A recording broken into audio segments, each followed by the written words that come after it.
Well, we know that Raqqa has a largely Arab population historically, and the city has had a small Kurdish minority. And the understanding here is that once the city is liberated, Raqqa will be administered by a council made up of local residents, so primarily Arab components. And that's been one of Turkey's main concerns all along the way, that the SDF has been attempting to change the demographic structure of the region by forcibly removing local Arab populations. But Turkey has been given the necessary assurances that the SDF would not govern Raqqa. Now, as far as civilians in Raqqa go, right now it's a bleak situation for them. We know that the ground operation led by the US-backed SDF has been assaulting Raqqa from the north, west, and east, alongside a series of heavy airstrikes conducted by the US-led coalition. So the west, north, and eastern fronts are all effectively battlegrounds, and the south of the city is meanwhile sealed off by the Euphrates River, which can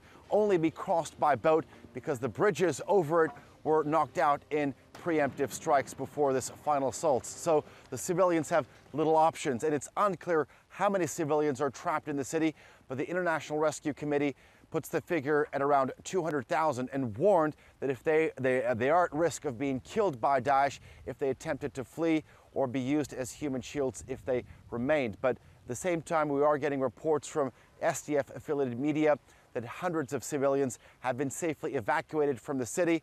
But the interesting thing here is that most of them are not being resettled nearby, but rather being transported many hundred kilometers away outside of SDF-controlled territory.